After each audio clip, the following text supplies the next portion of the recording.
هبت رياح هباء فطار القصيد يحاكي الهوى رياح السموم وكف الغيوم تنادي ألا من جلا. আসসালামু আলাইকুম রহমতুল্লাহি ওয়া বারাকাতুহু। এই যে এই সমস্ত কালচার থেকে আমাদের বেরোয় আসতে হবে। এই যে তরুণদের হৃদয়ের স্পন্দন, বাতিলের আতঙ্ক, এগুলো থেকে আমাদেরকে বেরোয় আসতে হবে নাকি? এগুলো থেকে বেরোয় আসতে হবে।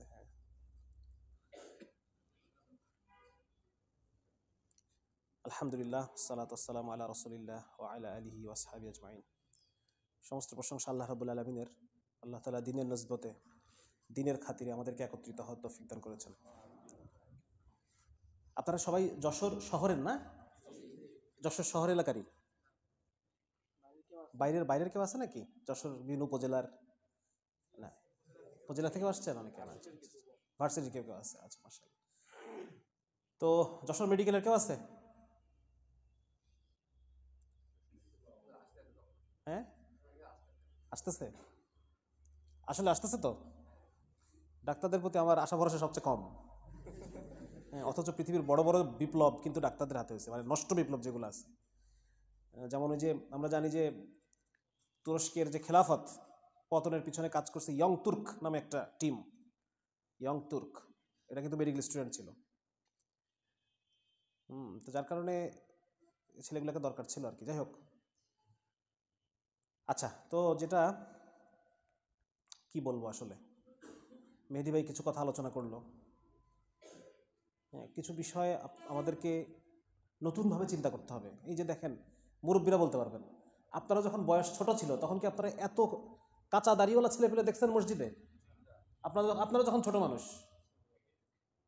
তাহলে একটা পরিবর্তন হয়েছে বিশ্বের মধ্যে, বাংলাদেশের মধ্যে একটা পরিবর্তন। হ্যাঁ, আমার আব্বা গল্প করে যে পাকিস্তান আমলে মসজিদে শুধু মুরব্বী পাকা দাড়িওয়ালা মানুষ দেখা যেত। এত বোরকা হিজাব এগুলো ছিল না ওই সময়। তাহলে পুরা বিশ্বের মধ্যে একটা পরিবর্তন আসতেছে, পুরা বিশ্বের মধ্যে একটা বিপুল পরিবর্তন। আল্লাহ রাব্বুল আলামিন, আল্লাহ তাআলা তো নিজেই হেদায়েত দেন। আল্লাহ রাব্বুল আলামিন হেদায়েত কোনো উসিলা ছাড়াই দেন।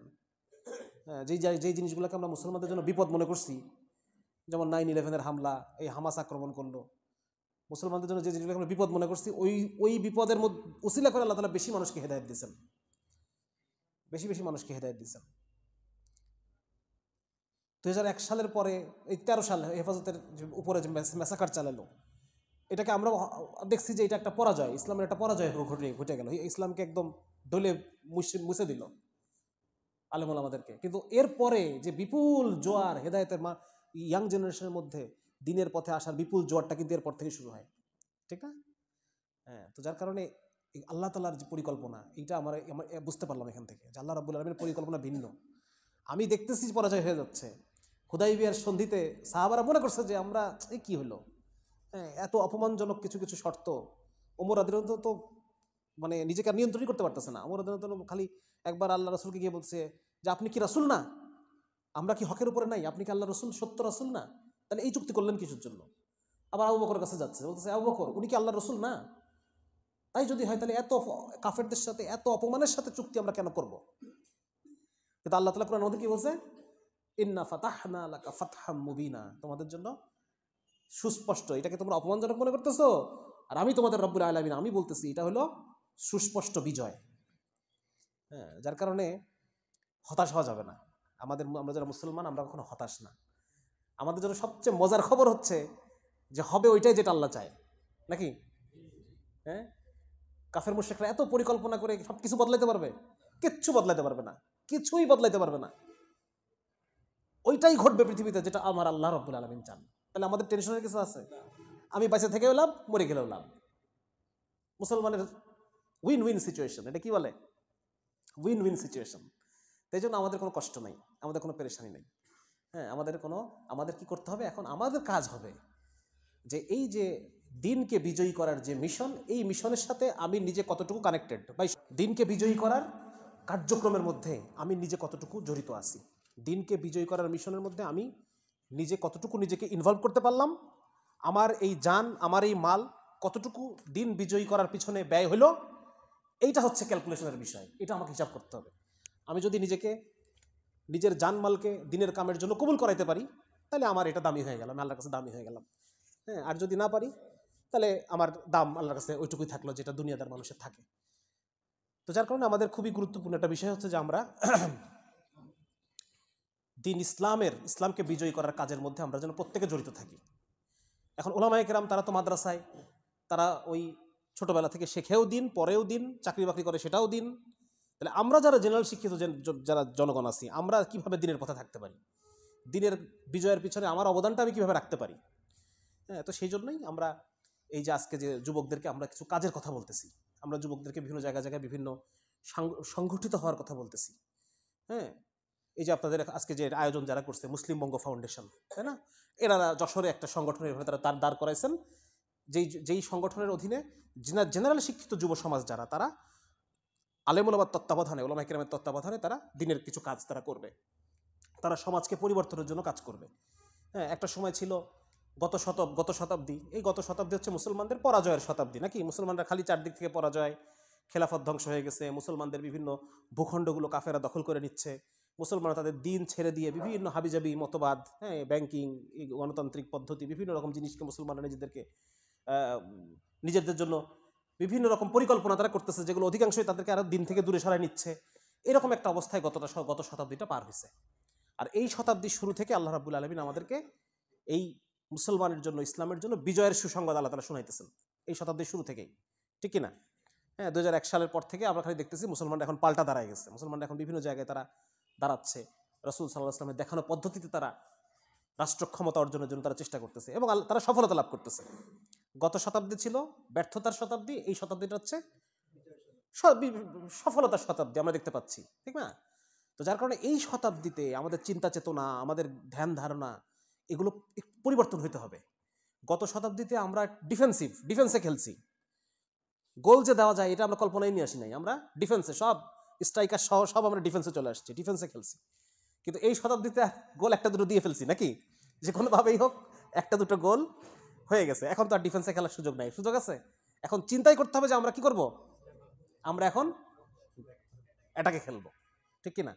তো এইখানে আমাদের এখন কি করণীয়? আমাদের এখন বিভিন্নভাবে আমরা, বিশেষ করে ওলামা ইকরামদেরকে বলে, আমরা যখন বিভিন্ন জায়গায় আলেম ওলামার মজলিসে কথা বলতে বলা হয়, তখন বলি যে হযরত আপনারা, একটাই আপনাদের কাছে আমার অনুরোধ, সেটা হচ্ছে আপনারা 21 শতকের নেতা তৈরি করে দেন আমাদেরকে।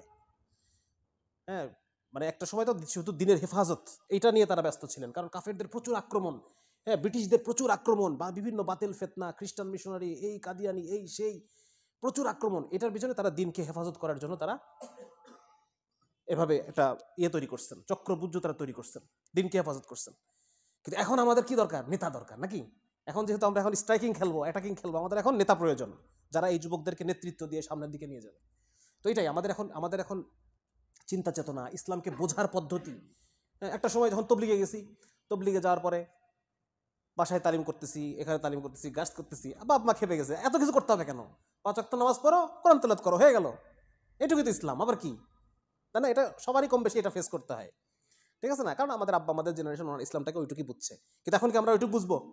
হ্যাঁ, আমরা এখন ইসলামকে কি বুঝি? এটা একটা দিন, এটা কি একটা ইসলাম হচ্ছে একটা দিন, অর্থনীতি, রাজনীতি, সমাজনীতি, যুদ্ধনীতি, বিচার ব্যবস্থা, হ্যাঁ, সব কিছুর মধ্যে আছে, ঠিক কিনা?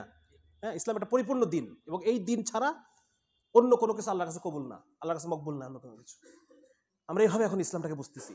আমরা এখন ইসলামটাকে বুঝতেছি যে এই যে সারা পৃথিবীতে কাফের মুশরিকের অত্যাচারের, এই বাতিল সিস্টেমের কারণে প্রত্যেকটা মানুষ, প্রত্যেকটা জন্তু জানোয়ার, কাফের মুশরিক সবাই কষ্টের মধ্যে আছে। এই কষ্ট থেকে মানুষকে বাঁচানো, এটার একমাত্র রাস্তা হচ্ছে কি? ইসলাম, ঠিক কিনা? রিবি ইবনে আমের রাদিয়াল্লাহু আনহু বলছেন যে আমরা কেন আসছি পারস্যে? তোমরা কেন আসছো? বলে আমরা পারস্যে এই জন্য আসছি যাতে করে সমস্ত বাতিল ধর্মের জুলুম থেকে ইসলামের ইনসাফের দিকে আমরা মানুষকে নেওয়ার জন্য আসছি, সমস্ত মিথ্যা খোদার উপাসনা থেকে এক আল্লাহর উপাসনার দিকে নেওয়ার জন্য আসছি, আর এই দুনিয়ার সংকীর্ণতা থেকে ইসলামের প্রশস্ততার দিকে মানুষকে নেওয়ার জন্য আমরা আসছি। সুতরাং সারা পৃথিবীতে যে জুলুম আর অত্যাচার আর মানুষের যে কষ্ট, এখান থেকে মানুষের মুক্তি কিসে বলেন?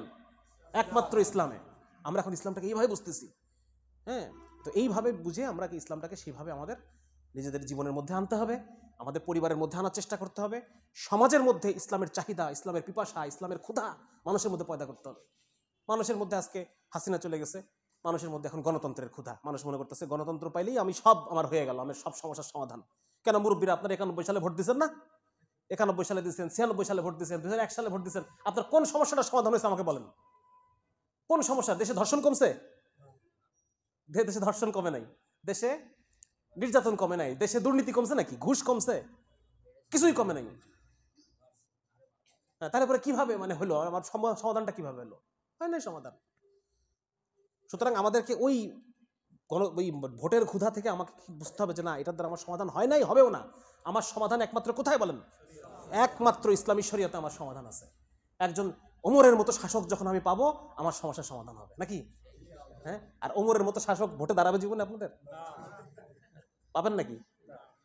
ভোটের নমিনেশন কিনতেই লাগে 30 কোটি টাকা। এক ভুল বললাম না ঠিক বললাম? আপনারা বলেন, ভোটের যে নমিনেশন কিনতে হয় একটা থেকে, এক দল থেকে নমিনেশন, সেই নমিনেশনই তো লাগে কোটি কোটি টাকা লাগে। কত লবিং, কত কিছু, কত ইয়ে। তো যাই হোক, কথা ওটার আমার উদ্দেশ্য না। আমার উদ্দেশ্য হচ্ছে আসলে মূলত মানুষের মধ্যে আমাদের এখন কি করতে হবে বলেন? ইসলামী শরীয়তের পিপাসা তৈরি করতে হবে। মানুষকে বোঝাইতে হবে যে তুমি যে আজকে বেকার, এর কারণ হচ্ছে ইসলাম নাই। হ্যাঁ, তুমি যে আজকে রাস্তায় শুয়ে আছো, তোমার খবর কেউ নেয় না, আজকে যদি একজন খলিফা থাকতেন আমাদের, তাহলে সে তোমার খবর নিতে সে বাধ্য, তোমার খবর নিতে সে। হ্যাঁ, আজকে এই যে পশু পাখি যে পশু পাখি পর্যন্ত যে কষ্ট করে, এই কষ্টেরও একমাত্র দায় হচ্ছে ইসলাম না থাকা। এই জিনিসটা আমাকে প্রত্যেকটা মানুষকে আমাদের বোঝাইতে হবে।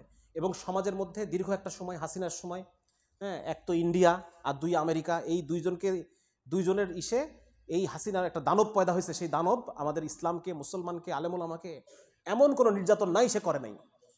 এমনভাবে তারা মানে হিন্দুয়ানি চিন্তাভাবনা এবং হিন্দুদের যে সমস্ত বিষয়গুলোকে আমাদের মাথার মধ্যে ঢুকাই দিছে, হ্যাঁ, যে সেটা মানে খুবই দুর্দশার বিষয় আমাদের ইসলাম মুসলমানের জন্য মেনে নেওয়া।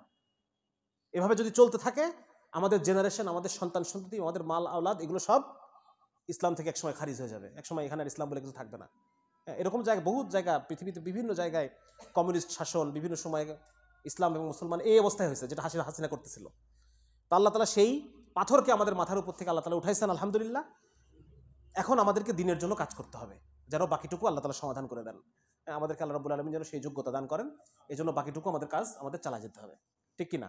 এবং মুরব্বীরা যারা আছেন, যারা সমাজের মালওয়ালা আছে, তারা আমাদের এই তরুণ যারা দিন ইসলামের জন্য দাঁড়াইছেন, খাড়া হয়েছে, এই তরুণদেরকে তারা বিভিন্নভাবে আপনারা সাহায্য সহযোগিতা করবেন।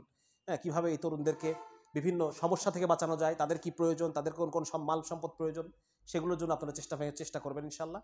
এবং তোমাদের কাছে আমার অনুরোধ থাকবে, তোমরা বিভিন্ন এলাকায় সংগঠিত হও। হ্যাঁ, সংগঠিত হয়ে তোমরা ইসলামকে, আমাদের মূল উদ্দেশ্য হচ্ছে সামাজিক শক্তি অর্জন। আমরা যেটা বলতে চাই, সামাজিক শক্তি অর্জন করার কথা বলতে চাই। এটার মানে কি? এটার মানে হচ্ছে যে এই যে দাড়ি টুপিওয়ালা ছেলেরা, এরা যখন মানুষকে একটা কথা বলবে, যে মানুষ, হে জনগণ, আপনারা এই কথাটা শোনেন, একটা কথা যখন তারা বলবে, তখন জনগণ সেই কথার সাথে সম্মতি জানাবে। এই দাড়ি টুপিওয়ালা ছেলেরা যখন একটা ডাক দিবে, তখন মানুষ সেটার সাথে নিজের কাজ মনে করে তারা এটাতে সম্পৃক্ত হবে। বোঝা গেছে? এই পর্যায়ে আমাদের যেতে হবে। আজকে দেখেন, হুজুররা যখন একটা কথা বলে, তখন এটা জনগণের মধ্যে সারা জাগাতে পারে। সেই শক্তি কিন্তু আমাদের নাই, যে আমরা এখন সাধারণ জনগণকে সম্পৃক্ত করতে হবে। যেমন ধরুন, উদাহরণ দিই, যে এটা কারো আছে, যেমন মামুনুল হক সাহেব, উনি যখন ডাক দেয়, তখন সব 1-2 লাখ লোক একত্রিত হতে পারে। কিন্তু এটা যথেষ্ট না। আমাদের বিভিন্ন এলাকায় আমাদের দাড়ি টুপিওয়ালা ছেলেদের এই পরিমাণ আমাদের সামাজিক শক্তি প্রয়োজন, যে আমরা যখন বলবো, জনগণ আমাদের কথা শুনবে। ঠিক আছে না? তো এটার জন্য কি করণীয়? এটার জন্য বিভিন্নভাবে আমরা 3ভাবে আমরা দাওয়াতের কাজ করার কথা বলতেছি। একটা কাজ হচ্ছে মৌখিক দাওয়াত, মানুষকে মৌখিক দাওয়াত পৌঁছায় দেওয়া। মৌখিকভাবে তাদেরকে ইসলামী শরিয়াতের যে গুরুত্ব, ইসলামী শরিয়াতের কি প্রয়োজন, এই প্রয়োজনীয়তা তাদেরকে মৌখিকভাবে বোঝানো। 2 নম্বর হচ্ছে সামাজিক দাওয়াত। সামাজিক দাওয়াত মানে হচ্ছে বিভিন্ন সামাজিক প্রয়োজনে মানুষের পাশে দাঁড়ানো। হ্যাঁ, সেই যে আমাদের দেশ তো দরিদ্র দেশ, বিভিন্ন রকম সমস্যা আমাদের দেশে আছে। এই সমস্ত জায়গায় মানুষের পাশে দাঁড়ায়, বিভিন্ন যখন ত্রাণ দরকার হবে, তখন ত্রাণ, নিজের এলাকায়, বাইরে না কিন্তু, নিজের এলাকায়। যখন শীত বস্ত্র প্রয়োজন হয়, শীত বস্ত্র দেওয়া। জাকাতকে নিয়ে কাজ করা। হ্যাঁ, জাকাতকে লোকালি সেন্ট্রালাইজ করা। ঠিক আছে না? আমার কাছে দরিদ্র মানুষের লিস্ট থাকবে, আমি যিনি জাকাত দেন তাকে বলবো যে আপনি শাড়ি টুপি গামছা বহুত দিন দিচ্ছেন, এটার দ্বারা সমাজে কোনো পরিবর্তন আসবে না, আপনি আমাদের কাছে জাকাত দেন। আমাদের সাথে আলেম ওলামা আছে, আমাদের কমিটি আছে, ওলামা ইকরাম আছেন, আমরা এটাকে জিম্মাদারির সাথে এই লোকদের কাছে আমরা পৌঁছায় দিব। এভাবে স্থানীয়ভাবে আপনারা যদি জাকাতকে সংগঠিত করেন, এটার দ্বারা খ্রিস্টান মিশনারিদের প্রভাব কমানো সম্ভব। ঠিক কি না? মানুষ খ্রিস্টান মিশনারির কাছে কেন যায়? এটার জন্য যায়। হ্যাঁ, তো এটার দ্বারা সম্ভব। এরকম বিভিন্নভাবে আমরা মানুষকে, একটা হচ্ছে সামাজিক দাওয়াত, আর 3 নম্বর হচ্ছে অর্থনৈতিক দাওয়াত। তাহলে কয়টা দাওয়াতের কথা বললাম? 3টা। একটা হচ্ছে মৌখিক দাওয়াত, হ্যাঁ, এটা তাবলিগওয়ালারা কাজ করে, আমরাও কাজ করবো একটু ভিন্নভাবে। তাবলিগওয়ালারা সরাসরি শরীয়তের কথা বলে না, আমরা শরীয়তের কথা বলবো, ইসলামী অর্থ ব্যবস্থার কথা বলবো, ইসলামী বিচার ব্যবস্থার কথা বলবো, ইসলামী রাষ্ট্র ব্যবস্থার কথা বলবো, ইসলামের শরিয়ার মধ্যে সমাধান, এই কথাগুলো মানুষের কাছে আমরা বলবো, ঠিক না? আর সামাজিক দাওয়াত, মানুষের সামাজিক প্রয়োজনীয়তার পাশে দাঁড়ানো। আর 3 নম্বর হচ্ছে অর্থনৈতিক দাওয়াত, মানুষের অর্থনৈতিক প্রয়োজনীয়তার পাশে দাঁড়ানো। যেমন ধরেন একটা আমাদের মাগুরায় ছেলেরা খুব সুন্দর একটা কাজ করছে। মাগুরায় আমাদের ওই ছেলেরা যখন মাঝখানে খুব দাম বেড়ে গেল, কাঁচা তরকারির দাম বেড়ে গেল অনেক, হ্যাঁ, তখন ওরা একটা টিম হয়েছে। একটা টিম হয়ে তারা একদম গ্রামে কৃষকের কাছ থেকে তারা কাঁচা তরকারি তারা নিয়ে আসতো, নিয়ে এসে খুব অল্প 1-2 টাকার বিষয়ে তারা এটা জনগণকে একটা সাপ্লাই দিত। হ্যাঁ, তারা নিজেদের পারিবারিক চাহিদাও তারা পূরণ করতো, তারা সেই সাথে মানুষকেও অল্প দামে। তো এইভাবে মানুষের পাশে, সামাজিকভাবে মানুষের পাশে দাঁড়ানো, ঠিক আছে? এইভাবে আমরা 3ভাবে আমরা দাওয়াতের কথা বলতেছি। এই 3ভাবে দাওয়াতের কাজ করলে ইনশাল্লাহ আমাদের একটা সামাজিক শক্তি আমাদের মধ্যে আসবে, মানুষ আমাদের কথা শুনবে। হ্যাঁ, শুধুমাত্র দিনই প্রয়োজনে না, দুনিয়ার প্রয়োজনে মানুষের পাশে আমরা দাঁড়াবো। মানুষের যে দুনিয়ার জরুরতগুলো আছে এটাকে আমরা পুরো করবো, ঠিক আছে না? এবং দেখা যাচ্ছে শুধু আমরা যখন বিভিন্ন প্রোগ্রামের কথা বলি যে ভাই আপনারা, একটা সময় তো আমরা শুধু বিভিন্ন ইসলাহি মাহফিল এগুলো করতাম, জলসা করতাম। এখন শুধু এইটাই না, বরং ব্যাডমিন্টন টুর্নামেন্টও আমাদের ছেলেরা আয়োজন করবে, এটাও আমাদের ছেলেরাই আয়োজন করবে। হ্যাঁ, বাচ্চাদের জন্য আর্ট কম্পিটিশন, বাচ্চাদের জন্য এরকম বিভিন্ন রচনা প্রতিযোগিতা, এগুলোও তোমরা মহল্লায় মহল্লায় বিভিন্ন যে আমাদের সংগঠনগুলো, এগুলোর মধ্যেও আমরা কাজ করবো। শুধুমাত্র দিনই কাজকর্মই না, হালাল জায়েজ যে কোনো দুনিয়াবি কাজকর্মগুলো এগুলোও আমরা আয়োজন করব। এগুলোর মাধ্যমে আমাদের সামাজিক যে দাওয়াত এটা ছড়ায় যাবে, ঠিক আছে ইনশাল্লাহ? এটার জন্য আমরা শুরুতে এই যে মুসলিম বঙ্গ ফাউন্ডেশন, এনারা কাজ শুরু করছে আলহামদুলিল্লাহ। তো যশোরের শহরের যারা থাকবে তাদের সবাইকে আমি অনুরোধ করবো যে আপনারা এই মুসলিম বঙ্গ ফাউন্ডেশনের সাথে এটা সদস্য আপনারা হয়ে যান। হ্যাঁ, এটা সদস্য হয়ে আপনারা এটার শাখা টিম হিসেবে আপনারা বিভিন্ন এলাকায় আপনারা ছোট ছোট টিম করে আপনারা কাজ শুরু করেন, ঠিক আছে ইনশাল্লাহ? এবং মুসলিম বঙ্গ ফাউন্ডেশন ওনাদের একটা পাঠচক্র হয়। হ্যাঁ, কোথায় হয় পাঠচক্রটা? এক এক সময় এক এক জায়গায় হয় না, এটা আপনারা যখন হোয়াটসঅ্যাপ গ্রুপে বা টিমে যখন আপনারা একত্রিত হয়ে যাবেন, এনাদের সবার ফোন নাম্বার আছে কাছে? হ্যাঁ, নিয়ে নিতে হবে, কাগজ দিয়ে হোয়াটসঅ্যাপ নাম্বারগুলো নিয়ে নাও। হ্যাঁ, তো এই টিমটার সাথে থাকলে পরে যেটা হবে সেটা এই টিমের মাধ্যমে আমরা বিভিন্ন ধরনের আমাদের যে নির্দেশনাগুলো থাকবে, ঠিক আছে না, এগুলো আমরা ইনশাল্লাহ দিতে থাকবো। এখানে এই টিমের মধ্যে কয়েকটা কাজ আছে। একটা হচ্ছে আমাদের টার্গেট কারা? আমাদের টার্গেট হচ্ছে ওই ছেলেগুলো যারা ওই বিড়ি খায়, হাফ প্যান্ট পরে ঘুরে আর প্রেম করে। আমাদের টার্গেট কিন্তু ওই তবলিগের লোক ভাগাই নিয়ে আসা, শিবিরের লোক ভাগাই নিয়ে আসা, এটা কিন্তু আমাদের টার্গেট না, এটা মাথায় রাখতে হবে। কিন্তু আমাদের টার্গেট হচ্ছে ওই যে সিগারেট খায়, প্রেম করে, ঘোরে, ওই ছেলেটাকে কিভাবে আমি আস্তে আস্তে আমার দাওয়াতি টিমের মধ্যে আমি বানায় নিব। আস্তে আস্তে আমাদের সাথে থাকতে থাকতে ও একটা সময় এগুলো পরিবর্তন হয়ে যাবে। হ্যাঁ, এবং আমরা প্রতি সাপ্তাহিক পাঠচক্রের কথা বলতেছি, আমরা প্রতি সপ্তাহে ওলামা ইকরামের ইসলাহি মজলিসের কথা বলতেছি, প্রতি সপ্তাহে মাসে একটা মজলিসের কথা বলতেছি। হ্যাঁ, বিভিন্ন স্কুলে বিভিন্ন প্রোগ্রাম করার কথা বলতেছি। স্কুলে সিরাত কম্পিটিশন, কুইজ কম্পিটিশন, বিজ্ঞান মেলা, এগুলোর মধ্য দিয়ে তাদের সাথে আমরা ইসলামের যে মুসলমানদের যে বিশাল এক অবদান এই মানব জাতির জন্য, এইগুলোর সাথে আমরা তাদেরকে পরিচয় করাবো। এইভাবে তারা ইসলামের পথে আসবে। হ্যাঁ, মুরব্বীরা কথা দিনের পথে আসছে 30-40 বছর বয়সে, আমরা আসছি কথা 25 বছর বয়সে, আপনারা আসছেন 20 বছর বয়সে। এরপরের জেনারেশন যেন আরো আগে ইসলামের দিকে আসে, আমাদের সেই চেষ্টা করতে হবে নাকি? হ্যাঁ, এই জন্য স্কুল এবং কলেজ কেন্দ্রিক, ভার্সিটি, হাই স্কুল এবং প্রাইমারি স্কুল কেন্দ্রিক আমাদের বিভিন্ন রকম প্রোগ্রাম আমাদের থাকবে। এই কাজগুলো আমরা করতে বলতেছি। এবং এগুলোর মধ্য দিয়ে ইনশাল্লাহ এই দেশের 5টা বছর যদি আমরা কাজ করতে পারি আল্লাহ তৌফিকে, ইনশাল্লাহ এই দেশের চেহারা আরো পরিবর্তন হয়ে যাবে। হ্যাঁ, ঠিক যেরকম আমাদের মুরব্বীরা এখন আমাদেরকে দেখে অবাক হচ্ছে যে এত ইয়াং ছেলে পেলে দিনের পথে কিভাবে, এই বয়সে তো মোজ মাস্তি করার বয়স নাকি? হ্যাঁ, এই যুবক বয়স, এখন এই বয়স তো আমাদের কি করার কথা? হ্যাঁ, এই বয়সে সে আল্লাহ বিল্লাহ করবে, এটা কল্পনায় আনা যায় না, ঠিক কিনা? যেত না একটা সময়। হ্যাঁ, ঠিক আমরাও একইভাবে আমরাও চিন্তা করবো যে 5-6 ছেলে পেলে ইসলামের পথে চলে আসবে। আমরা এরকম একটা অবস্থা তৈরি করতে চাই, ঠিক কিনা? হ্যাঁ, আল্লাহ তাআলা সবাইকে কবুল করুক। মুসলিম বঙ্গ ফাউন্ডেশন যে পাঠচক্র, এই পাঠচক্রে আমরা প্রাথমিকভাবে সবাই আমরা এখানে জোড়ার চেষ্টা করব। আস্তে আস্তে যখন আমার নিজের এলাকায় যথেষ্ট পরিমাণ ভাই সংযুক্ত হয়ে যাবে, তখন আমরা আলাদা পাঠচক্রে আলাদা মজলিস আমরা করলাম। হ্যাঁ, আমাদের প্রত্যেক টিমের মধ্যে যেন অবশ্যই একজন ওলামা ইকরাম থাকেন, হ্যাঁ, যিনি প্রতি সপ্তাহে আমাদের একটা ইসলাহি একটা হালাকা উনি করবেন, ইসলাহি একটা হালাকা করবেন। প্রতিদিন আমরা কিছু সময় তালিম করব। মসজিদে যদি তবলিগের তালিম আপনার চালু থাকে, ওখানে আপনারা বসে ওটাকে আপনারা ব্যবহার করেন। কোনো তাফসির যদি আপনার ওলামা ইকরাম নেন, ওটার মধ্যে আপনারা বসে ওটাকে আপনারা ব্যবহার করেন, ঠিক আছে না? এভাবে নিজেদের যারা নতুন আমাদের সাথে জুড়বে, এদের একটা ইলমি একটা এদের উন্নতি হবে। আর 2 নম্বর হচ্ছে এটার সাথে আমরা নতুন নতুন মানুষকে অ্যাড করবো, এটার সাথে নিজেদের উন্নতি হবে, নতুন যারা ছেলে আসতেছে এদেরও উন্নয়ন হতে থাকবে, ঠিক আছে? এই কাজগুলো আমরা করবো ইনশাআল্লাহ। আর হচ্ছে আজকে মূলত আরেকটা বিষয় আপনাদের কাছে বলি, সেটা হচ্ছে সামনে আজকে 12 তারিখ, 18 দিন পরে একটা বড় শয়তানের একটা বড় উৎসব আছে, জানেন কিনা আপনারা? শয়তানের একটা বড় উৎসব আছে, সেই উৎসব উপলক্ষে কয়েকটা কাজ হয়। এক নম্বর হচ্ছে এখানে মানুষের উপরে জুলুম হয়। কিভাবে হয় বলেন তো? এত পরিমাণ শব্দ হয়, মানে পটকা ফুটায় এত পরিমাণ শব্দ। আমরা জানি কিছুদিন আগে একটা বাচ্চা মারাও গেছে এই শব্দে। হ্যাঁ, পাখি মারা যায় এই প্রচুর শব্দের কারণে। এই ভাইব্রেশনে পাখি মারা যায় এই শব্দের কারণে। তাহলে এটা হবে, যশোরে তো হয় মনে হয়, ভালোভাবে হয় নাকি? হ্যাঁ, যশোরে হয় এটা। আচ্ছা, 2 নম্বর হচ্ছে আরেকটা কাজ হবে, ছেলে মেয়ে খুব মিক্স হবে এখানে, খুব ডিজে পার্টি করবে, যে কি বলে বক্স টক্স ছেড়ে খুব নাচানাচি চলবে এখানে। হ্যাঁ, এবং আমরা দেখছি যে এর আগে বিভিন্ন মেয়েদের বিভিন্ন শ্লীলতাহানি, ধর্ষণের ঘটনা কিন্তু এটার মধ্যে ঘটে যায়। তো এটা একটা সমস্যা। ঠিক আছে, 3 নম্বর সমস্যা হচ্ছে এটা নিজে একটা বিজাতীয় কালচার। এটা হচ্ছে একটা যারা কাফের মুশরিকদের যে নষ্ট কালচার, সেই কালচারের একটা অংশ বাংলাদেশে যারা কাফের মুশরিকদের প্রতি অন্ধ, হ্যাঁ, ইসলাম থেকে যারা বিমুখ, এই অংশটা তারা সমাজের এই বিষয়গুলো আয়োজন করে। সুতরাং এটা আরেকটা সমস্যা। এই সমস্যাগুলো আমরা অ্যাড্রেস করে আমরা একটা কিছু কাজ আমরা হাতে নিতে চাই, নাকি চাই না বলেন? হ্যাঁ, আমরা চাই না যে আমাদের যশোরে এই সমস্ত বেলাল্লাপনার অশ্লীলতা থেকে এটা পবিত্র হয়ে যাক, আমরা চাই। সুতরাং এইখানে আমরা কিছু কাজ হাতে আমরা দিতে হবে। মুসলিম বঙ্গ ফাউন্ডেশন তারা এই ধরনের কিছু কাজ করবে। তো এটার জন্য আমরা সবাই সাথে থাকবো ইনশাআল্লাহ, থাকবো না? মুসলিম বঙ্গ ফাউন্ডেশনের আপনারা সদস্য হয়ে যাবেন আজকে, হয়ে এদের সাথে যে কাজগুলো আমরা করতে চাচ্ছি, এই কাজগুলো যশোর শহরে, এবং যারা যশোরের বাইরে থেকে আসছেন আপনারা নিজের এলাকায় টিম তৈরি করেন। ঠিক আছে, টিমের নাম বাংলা দিবেন, বাংলা নাম দিয়ে দিবেন, আরবি নাম সবখানে দরকার নেই। হ্যাঁ, সূর্য তরুণ ফাউন্ডেশন বংচং এই ক্লাব, এরকম একটা নাম দিয়ে দিবেন, স্বাধীনতা ক্লাব, হ্যাঁ, এরকম নাম দিয়ে দিবেন। 71 দেওয়ার দরকার নেই, 71 দিতে এখন নিজেই এটা বিতর্কিত জিনিস হয়ে গেছে। যাই হোক, হ্যাঁ, ওই যে আমাদের মুরব্বীরা 71কে কিন্তু মুক্তিযুদ্ধ বলতো না, ওনারা বলতেন গন্ডগোলের বছর। তো ওই রকম একটা গন্ডগোলের বছর হয়ে গেছে, এখন আবার ফিরে আসছে গন্ডগোল। ঠিক আছে, আচ্ছা, তো এইগুলো আমরা ইনশাআল্লাহ তাআলা আমরা এভাবে আমরা সংযুক্ত থাকবো মুসলিম বঙ্গ ফাউন্ডেশনের সাথে।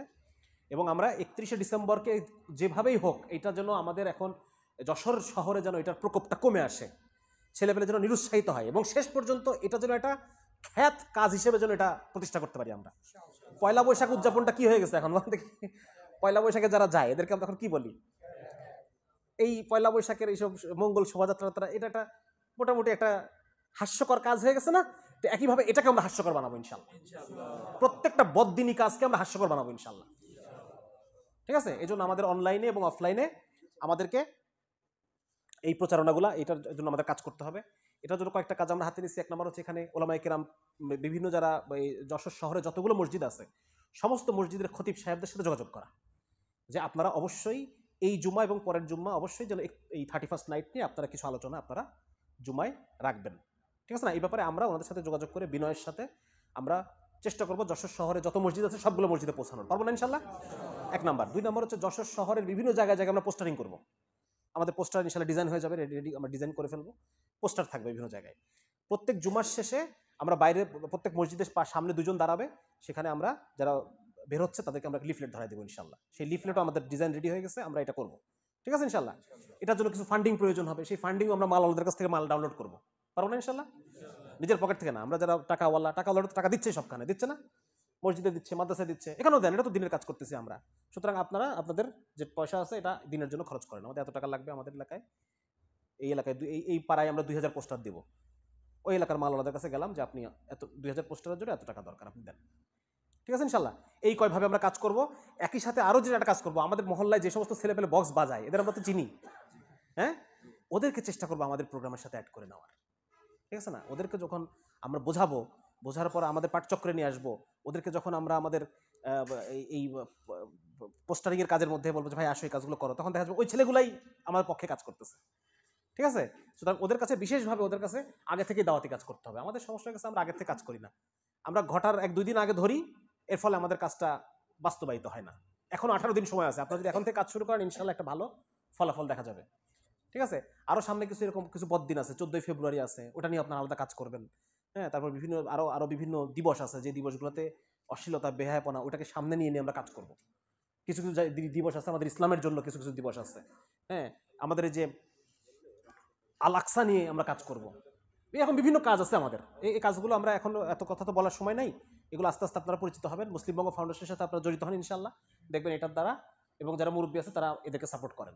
হ্যাঁ, এটা আরেকটা যেটা জিনিস, সেটা হচ্ছে যেহেতু আজকে আপনাদের একটা পাঠচক্রের দিন ছিল, আজকে পাঠচক্রের দিন ছিল না, ওটা তো আজকে হলো না, হয়েছে, এটা হবে না তো, হ্যাঁ তাহলে আমি আমার কতক্ষণ সময় আছে আর ওই যে মুরব্বী হজরতের কথা বলবেন ইনশাআল্লাহ, ওলামায়ে কেরাম কথা বলবেন। আমি আমি তাহলে একটু আমার রিসেন্ট আমি যে বইগুলো পড়তেছি আমি এগুলো নিয়ে একটু বলি, তাহলে পাঠচক্রের কাজটা হয়ে গেল নাকি? আচ্ছা ঠিক আছে। তাহলে এখন যেটা রিসেন্ট আমি যে বইগুলো পড়তেছিলাম তার মধ্যে একটা বই হচ্ছে এসে এই 31শে ডিসেম্বরের সাথে রিলেটেড, 31st নাইটের সাথে রিলেটেড। এখানে মেয়ের বাবা আছেন কে কে? একটু হাত তোলেন দেখি। আমার ঘরে মেয়ে সন্তান আছে, অনেকেই আছেন দেখা যাচ্ছে মেয়ে সন্তানের বাবা। হ্যাঁ, আপনারা শুনে রাখেন, এই আলোচনাটা শুনে রাখেন, এটা আপনাদের কাজে লাগবে। আর এটা আলাদা করে কেটে আলাদা ফাইল করে ফেসবুকে দিবা, ঠিক আছে? এইটুকু সেটা হচ্ছে আমি এখন যে বইটা পড়তেছি এই বইটার নাম হচ্ছে আনপ্রোটেক্টেড। আনপ্রোটেক্টেড মানে কি? অরক্ষিত, খোলা খোলা মানে যার কোনো প্রোটেকশন নেই। তো এই বইয়ের মধ্যে এই বইটা লেখিকা হচ্ছেন একজন খ্রিস্টান, একজন ডাক্তার, আমেরিকার একজন ডাক্তার, মনের ডাক্তার। ওনার নাম হচ্ছে মিরিয়াম গ্রসম্যান। তো ওই ভদ্রমহিলা ক্যালিফোর্নিয়া ইউনিভার্সিটিতে, ওই দেশে আবার কি, ওই দেশে মানুষের প্রচুর মানসিক রোগ। হ্যাঁ, আমাদের দেশে আমাদের তো মনের দুঃখের কথা বলার একজন তো আছে, আর কাউকে বলতে না পারি, সেজদায় গিয়ে চোখের পানি ছেড়ে আল্লাহকে তো বলতে পারি যে আল্লাহ আমার কষ্ট আপনি দেখতেছেন। ওই দেশে তো কেউ নাই, ওই দেশে অধিকাংশ মানুষই নাস্তিক, অ্যাগনস্টিক।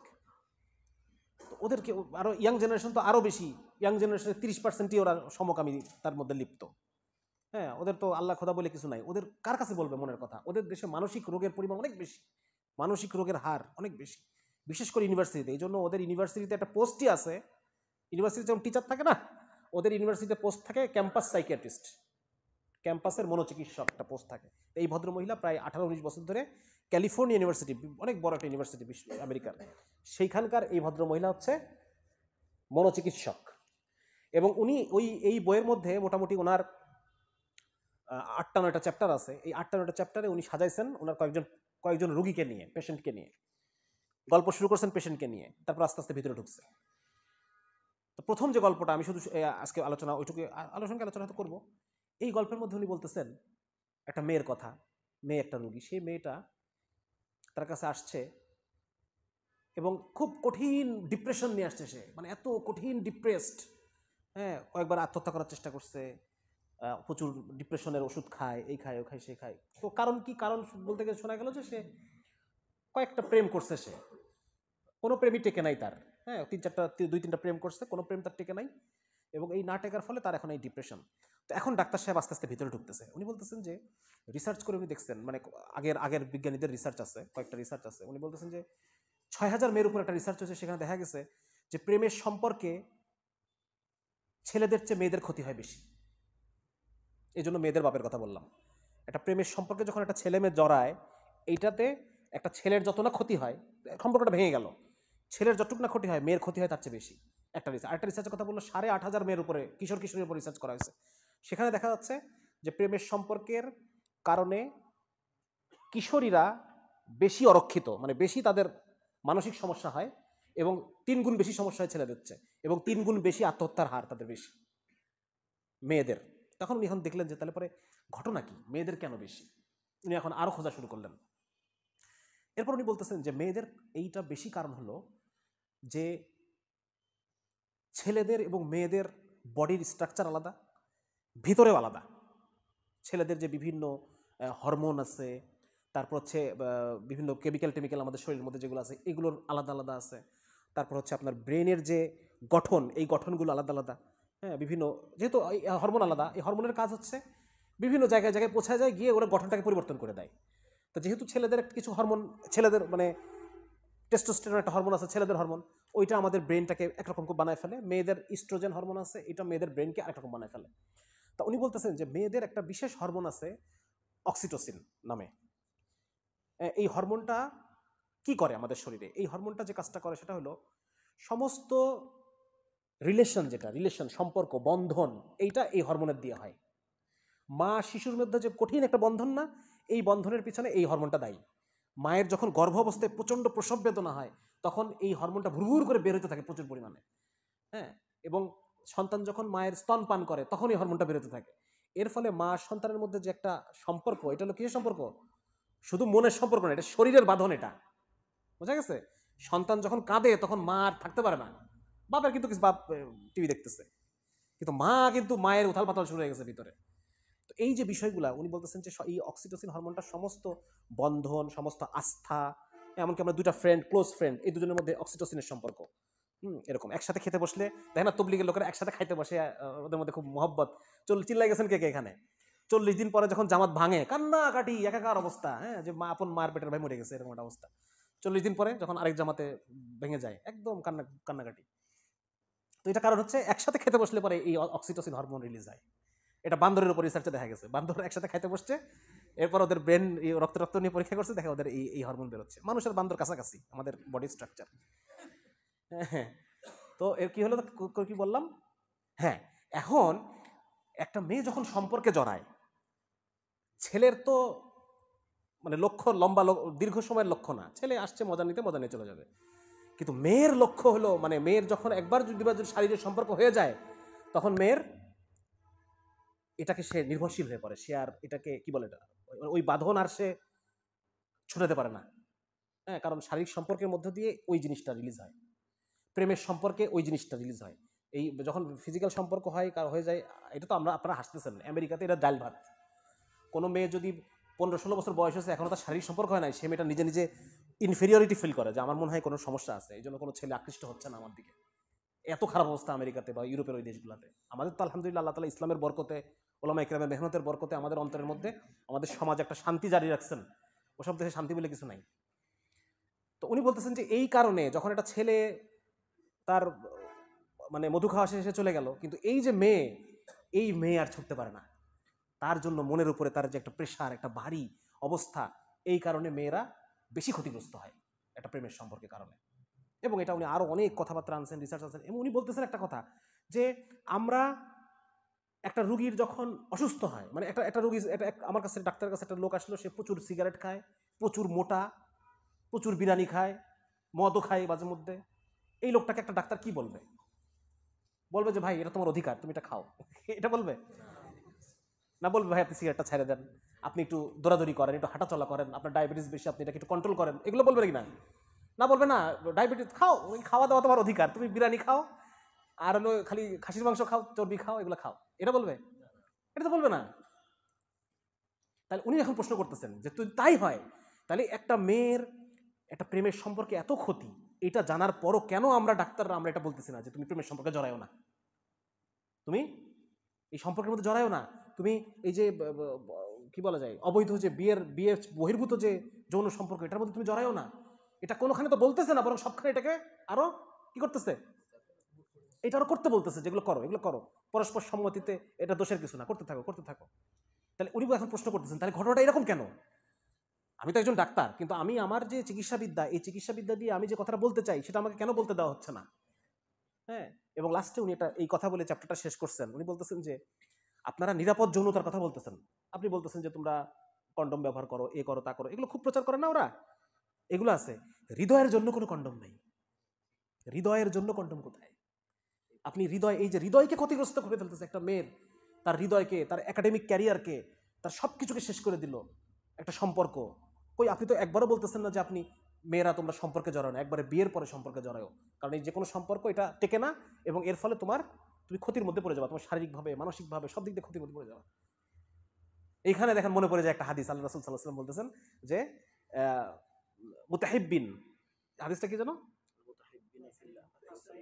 হ্যাঁ হ্যাঁ, মিসলান নিকাহ মানে মুতাহিব্বিন, যারা পরস্পরকে মহব্বত করতে চায়, হ্যাঁ, এদের জন্য বিয়ে ছাড়া অন্য কোনো সম্পর্কে কোনো খায়ের নাই, কোনো কল্যাণ নাই, বিবাহ ছাড়া অন্য কোনো। তাহলে বোঝা গেল তো অকল্যাণটা কোথায়, বোঝা গেল তো? সুবহানাল্লাহ, আল্লাহ রাব্বুল আলামিন আমাদের খালেক। আল্লাহ তাআলা এই যে যা কিছু বললাম, এগুলো সব আল্লাহ জানে না? বিজ্ঞানীরা তো 8,000-9,000 লোকের উপর গবেষণা করে বাইর করছে, আর আল্লাহ রাব্বুল আলামিন আল্লাহ ওইটা দিয়ে দিছে না তার রাসূলের মুখ দিয়ে? হ্যাঁ, আল্লাহ তাআলা বলে দিছে না যে তোমরা এই পুরুষরা তোমরা নজর নামাও, এই মেয়েরা নজর নামাও, ঢাকে ঢুকে চলো, আল্লাহ তো বলে দিছে। এইটা একটা জিনিস বললাম। তাহলে ইসলামী শরীয়তের মধ্যে কত খায়ের, আর কত বিপদ থেকে ইসলামী শরীয়ত বাঁচায়, সেগুলো আজকে ওয়াজ করতে শুরু করলে সারা রাত পার হয়ে যাবে। হ্যাঁ, সুতরাং ওই ওয়াজ আজকে যাবো না। বলে করেন, ওই ওয়াজ আজকে যাওয়া যাবে না। হ্যাঁ, তো যার কারণে একটা বললাম যে ওই বইটা থেকে আপনারা যদি যারা পড়া সম্ভব বইটা পড়েন, ভালো লাগবে ইনশাল্লাহ। এবার পরবর্তীতে আরো কয়েকটা চ্যাপ্টারের মধ্যে আছে, এর মধ্যে কয়েকটা চ্যাপ্টার আছে সমকামিতা নিয়েও কয়েকটা চ্যাপ্টার আছে। হ্যাঁ, উনি বলতেছেন যে আপনারা যেমন এইডসের কথা বলতেছেন, যে এইডস কাদের হয়? আমরা স্বামী স্ত্রীর মধ্যে সম্পর্ক, আমাদের কখনো এইডস হবে? কার হবে? যে এই সম্পর্কের বাইরে অন্য জায়গায় গিয়ে রাত কাটায় নাকি ইলেকট্রনিক। আগে আমরা দেখতাম বড় করে লেখা থাকতো যে এইডস থেকে বাঁচতে চান ধর্মীয় অনুশাসন মেনে চলুন। এখন আর এটা দেখবেন না কোথাও, এই কথা এখন আর কোথাও নাই। এখন মানে এইডস হওয়া তোমার অধিকার, এরকম একটা বিষয় দাঁড়ায় গেছে আর কি। হ্যাঁ, তো উনি এই কথা বলতেছে যে মানে আমেরিকার যে কালচার, এই কালচারটা তো এইডসের উপযুক্ত কালচার।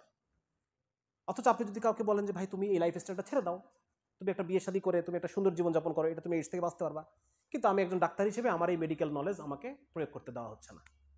আমি যদি এই কথা বলতে যাই তাহলে আমাকে আরও কেউ খ্যাত বলবে, কেউ বলবে তুমি মান্দাতার আমলের লোক, কেউ বলবে তুমি আধুনিক সায়েন্সকে তুমি অস্বীকার করতেছো, এসব কথাবার্তা বলে আমাকে চাপাই দিবে। এরকম বহু অবজেকশন উনি মানে আমেরিকার যে মেডিকেল সেক্টর, এই সেক্টরের মধ্যে যে অসঙ্গতিগুলা, এগুলাই ভদ্রমহিলা তুলে নিয়ে আসছে। এরপর আরও কিছু আনছে, যেমন গর্ভপাত। ওদেশে তো প্রচুর গর্ভপাত, এমনকি আমাদের দেখবেন আমাদের এখানে কিছু নারীবাদী আছে, নষ্টা কিছু লোক আছে, এরা এই যে কিছু হইলেই গর্ভপাতের অধিকার চাই। তা কেন বাংলাদেশের 90% মেয়ে কি গর্ভপাতের অধিকার চায়? গর্ভপাতের অধিকারের দ্বারা কি ভালো মেয়ের লাভ না খারাপ মেয়ের লাভ?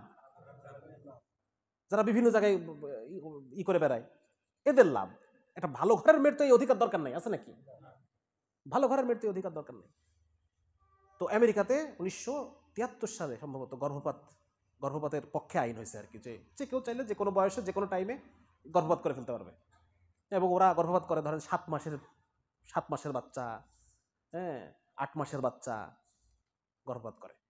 যে সময় বাচ্চার রূহ চলে আসছে, ওই সময় বাচ্চা শব্দ শুনতে পায়, দেখে না হয়তো, শব্দ শুনতে পায়, স্পর্শ টাচ টের পায়, ওই অবস্থায় বাচ্চাটাকে মেরে ফেলে ওরা। ঠিক আছে না? এমনকি দেখেন আমেরিকার কি অবস্থা, দেখেন আমেরিকা ইউরোপের এরা যে দাবি করে আমরা সভ্য, তুই সভ্যতা না, তোরা অসভ্য তোরা। ওদের মধ্যে কিছু কিছু লোক আবার এই কথা দাবি করতেছে আফটার বার্থ অ্যাবর্শন।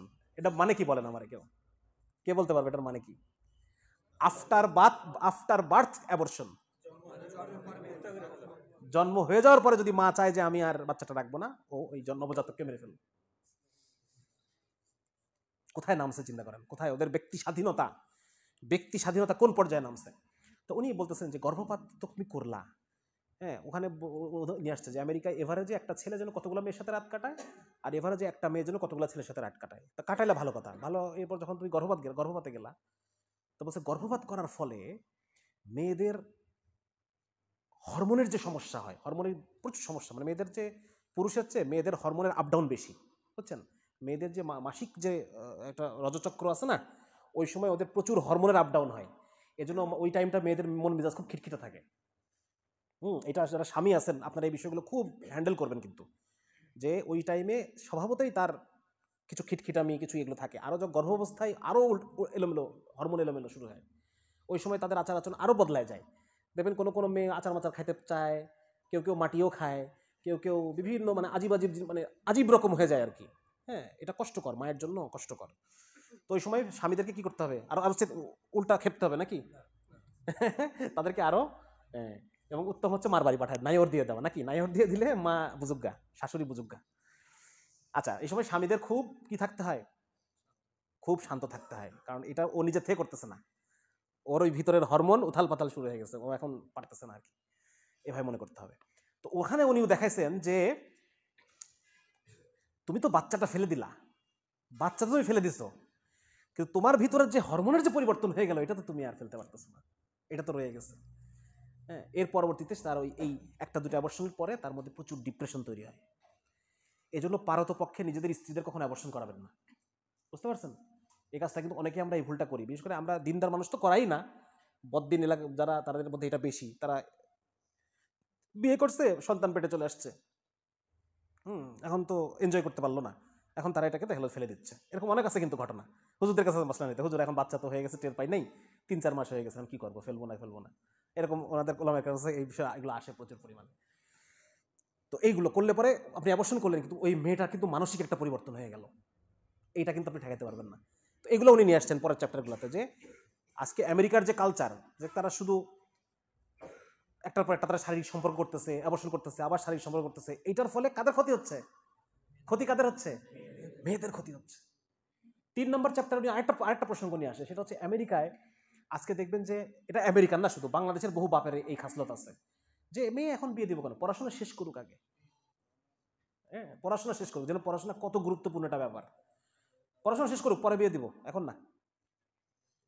অনেক বাপ এরকম আছে মেয়েকে ছেলের মতো করে বড় করে, যে আমি যখন রিটায়ার করব এই মেয়ে আমাকে পালবে। মানে ছেলেরা সাধারণত কি করে, ছেলেরা বাপের বৃদ্ধ বয়সে বাপের ইয়ে হয়, ওই মেয়েকে ওইভাবে সে বড় করে, যে আমার ছেলে ছাত্র তো ভালো না, মেয়েটা ছাত্রী ভালো, একে আমি বড় জজ ব্যারিস্টার ডাক্তার ইঞ্জিনিয়ার বানাবো, ও আমাকে দেখবে।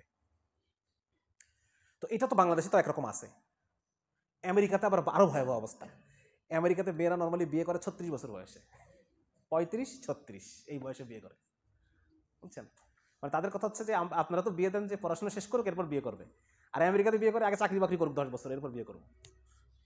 তো এই যে একটা ট্রেন্ড, মানে তাদের কথা হচ্ছে আমরা পুরুষের সাথে তাল মিলাই আমরা কি হব, আমরা বড় পোস্টে যাব, নিজের ক্যারিয়ার এস্টাবলিশ হবে, সফল নারী হব, এরপর আমরা বিয়ে শাদী ব্যাপারটা পরে, এখন না। বিয়ে হচ্ছে আমাদের শেষ চিন্তা আমেরিকাতে। তো উনি বলতেছেন যে ওদের সামনে কালচারটা কেমন হয় দেখানো হয়েছে, যে ঠিক আছে 36 বছর বয়সে তুমি যখন যাবা বিয়ে করবা, তো ফট করে বাচ্চা হয়ে যাবে, কোনো সমস্যা নাই। কিন্তু আসলে ঘটনা কি, ওই সময়ে গিয়ে বাচ্চা হওয়ার জন্য আর কঠিন হয়ে যায়, বাচ্চা হওয়া খুব রেয়ার। মানে সে দেখা যায় ডাক্তারের কাছে ছুটতেছে, হ্যাঁ, ওদেরকে বোঝাচ্ছে যে সায়েন্সে এখন প্রচুর ওষুধ আবিষ্কার করছি আমরা, ওষুধ খেলেই বাচ্চা হয়ে যাবে তোমার।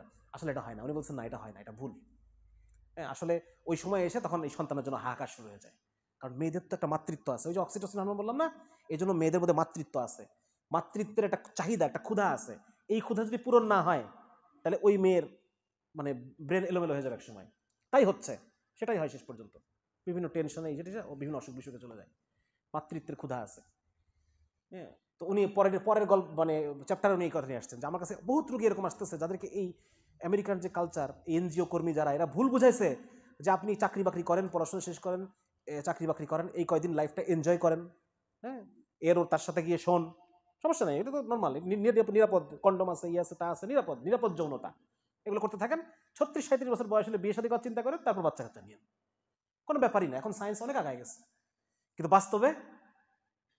বাস্তবে প্রত্যেকটা কথা, এই যে আপনি সম্পর্ক করেন এটাও ক্ষতি, আপনি গর্ভপাত করেন ওটাও ক্ষতি, আবার এই যে আপনি এত বছর পরে এসে আপনি যে সন্তান নেবেন এটাও, মানে এদের মানুষের শরীরের কি হলো না হলো এদের কোনো টেনশন নাই, এরা সব ব্যবসায়ী। হ্যাঁ, এই যে যেগুলো এরা করতেছে এরা সব ব্যবসায়ী না, এদের কাজ হচ্ছে কিভাবে আমি আমার প্রোডাক্টটা বেচবো, আমার লাভটা আমি কিভাবে নিব, কে মরে গেল, 1-2 লাখ 1 লাখ 2 লাখ মেয়ের জীবন নষ্ট হয়ে গেল না, কি হলো, এগুলো কোনো কিছু তার দেখার বিষয় না, তার খালি লাগবে টাকা, মুনাফা। কোন মানুষের কি ক্ষতি হয়ে গেল এগুলো তাদের দেখার বিষয়।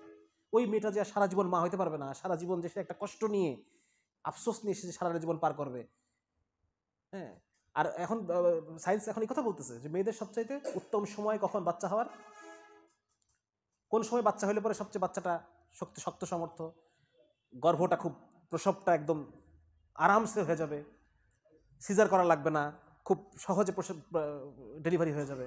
কোন বয়সে?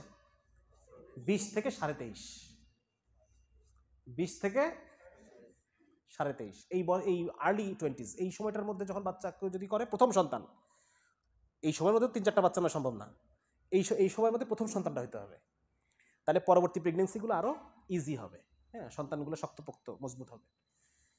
কিন্তু এই সময়টা ওরা কি করে, আমার মেয়ে ছোট, আমার মেয়ে কচি খুকি, ওকে এখন বিয়ে দেওয়া যাবে না, আগে পড়াশোনা শেষ করুক তারপরে। তাহলে এই কথাটা বলে আপনি আপনার মেয়ের ক্ষতি করলেন না ভালো করলেন, আমার বুঝে বলেন। মানে পশ্চিমারা যে বড়ি খাওয়াইছে ওই বড়ি তো হুবু খাইয়ে বসে আছি আমরা, এখন এর বাইরে আমরা চিন্তা করতে রাজি না। অথচ আমাদের কোরআন, আমাদের হাদিস, আমাদের আল্লাহ রাব্বুল আলামিন এটা এত গবেষণা করে বের করতে হয়েছে। আল্লাহ তাআলা সেই জানেন, হ্যাঁ, আল্লাহ তাআলার ইলম তো অনাদি অনন্তকালের ইলম, আল্লাহ তাআলা তো সেটা আগে থেকেই জানেন। যার কারণে এই বইটার মধ্যে এরকম বিভিন্ন চ্যাপ্টারে উনি এই প্রবলেমগুলো তুলে ধরছেন, যে বর্তমান যে পশ্চিমা কালচার মানুষের বিশেষ করে মেয়েদের স্বাস্থ্যকে একেবারে শেষ করে দিছে, পরবর্তী জেনারেশনকে একদম শেষ করে দিছে। আর এই সমকামিতা এগুলো করে পুরুষদের কয়েকটা পুরুষের কেস আসছে এর মধ্যে আনছেন, যেখানে এই সমকামিতা এগুলো কথাবার্তা বলা আছে, এদের মধ্যে ডিপ্রেশন বেশি, এদের মধ্যে আত্মহত্যার রেট বেশি, এদের মধ্যে এমনকি এরকম আছে যে এক সমকামীর এইডস রুগীকে আগে কি বলা হতো জানেন তো, এইডস রুগীকে আগে বলা হতো মানে গে ইমিউনোডেফিসিয়েন্সি সিনড্রোম, মানে জিআইডিএস, এইডসকে আগে জিআইডিএস বলা হতো, মানে এটা শুধুমাত্র ইয়েদের ওদের ওই খবিশদেরই হইতো, এটা হইতো আগে। তো পরবর্তীতে এটাকে আবার ওরা বিভিন্ন আন্দোলন করে নামটা একটু চেঞ্জ করাইছে আর কি।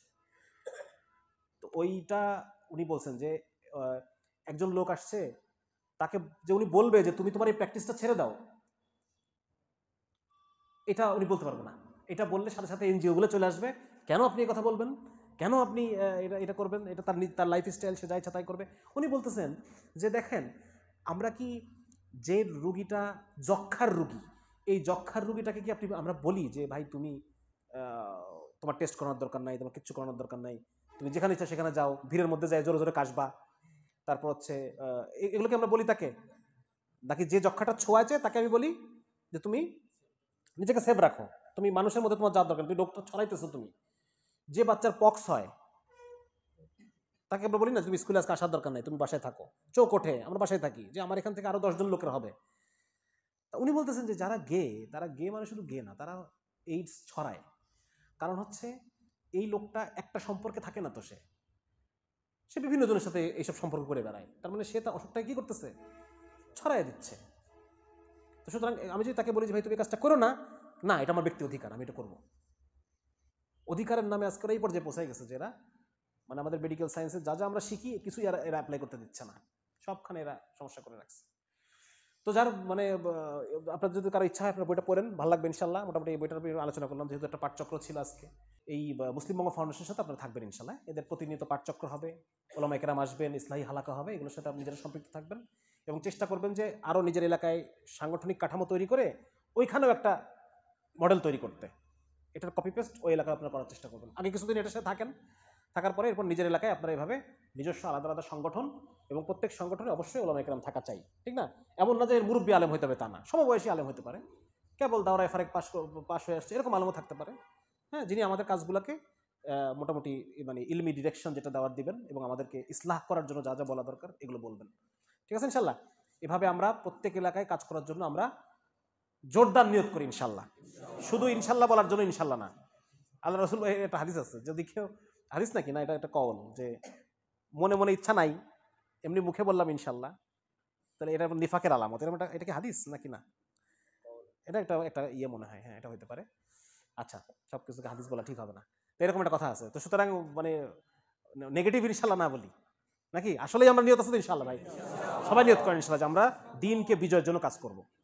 হ্যাঁ, নিজের এই কওম, আমাদের সন্তান সন্ততি যেন মুসলমান হয়ে টিকে থাকতে পারে এই বুকে, জমিনের বুকে, নিজের কওমের অস্তিত্ব রক্ষার জন্য কাজ করব, আমাকে করতে হবে, এছাড়া কোনো উপায় নেই। তারা দৈনিক এই যে কি বলে, বর্ডারের ওই পারে 60 লক্ষ ফোর্স, হ্যাঁ, স্পেশালি ট্রেন্ড টু রেপ। বুঝতেছেন আপনার ঘটনাটা কি? এই যে Shiv Sena, RSS, they are specially trained for raping Muslim women. তো সুতরাং এখন যদি আপনি আপনার এলাকায় এই কাজগুলো না করেন আর আপনার এই মজবুত জেনারেশন তৈরি না করেন, তাহলে পরে যেটা দেখা আমাদেরকে দেখতে হবে, ওইটা আমরা দেখার জন্য আসলে রাজি না। যেটা আমাদের দেখতে হবে ওইটা আমাদের দেখার জন্য আমরা আসলে রাজি না। সুতরাং নিজের অস্তিত্ব রক্ষার জন্য, নিজের সন্তান সন্ততির অস্তিত্ব রক্ষার জন্য এবং নিজের পরিবারকে সুরক্ষার জন্য এই কাজগুলো আপনাকে করতে হবে। আপনার কোনো বিকল্প নাই সামনে। আপনি যদি মনে করে থাকেন যে না এটা দাওয়াতের কাজ, তাবলীগরা করতেছে, ওলামায়ে কেরাম করতেছে, আমার আবার করার কি দরকার, অমুক করতেছে তমুক করতেছে, আমি না করলেও চলে, আমি ব্যবসা বাণিজ্য করি, আমি চাকরি করি, আমি এগুলো করার দরকার নেই, তাহলে এটা ভুল করবো আমরা, নাকি ভাই? আমরা ভুল করবো। আপনার নিজের অস্তিত্ব রক্ষার জন্য আপনাকে এই কাজগুলো করতে হবে, যেগুলো আমরা এখন বলার চেষ্টা করতেছি, যেগুলো ওলামায়ে কেরাম দীর্ঘদিন ধরে বলে আসছে। সবাই করার জন্য তৈরি আছেন তো ভাই ইনশাল্লাহ? কারণ তৈরি না থেকে আপনার আর কোনো উপায় নেই। কেন তৈরি আছেন? তৈরি না থেকে আপনার আর কোনো, নিজের পরিবারকে রক্ষার আপনার আর কোনো উপায় নেই আপনার হাতে। এই জন্য ইনশাল্লাহ আমরা এই কাজগুলো করবো। ইসলামকে তারা যে এতদিন ধরে মার্জিনের বাইরে দিয়ে রাখছে, ওই মার্জিনের বাইরে থেকে তাকে মূল খেলায়, এতদিন পর্যন্ত আমরা দর্শক, নাকি বিভিন্ন গ্যাঞ্জাম বাত্ত, আর আমরা বলতাম কি যে ঠিক আছে ওরা মারামারি করতেছে, আমরা একটু দেখি, আমরা পপকর্ন নিয়ে বসে দেখি। আমরা দর্শক থাকতে চাই না, আমরা খেলোয়াড় হতে চাই। আমরা এখন মূল মাঠে খেলবো, এই জন্য আমাদের একটা মেহনত করতে হবে ইনশাআল্লাহ। হ্যাঁ, এই মেহনতটার জন্যই এই এতগুলো কথা বলা। এই জন্য আল্লাহ তাআলা সবাইকে আমাদেরকে দ্বীন ইসলামের বিজয়ের জন্য কাজ করতে তৌফিক দান করুক। আসসালামু আলাইকুম ওয়া রাহমাতুল্লাহি ওয়া বারাকাতুহু।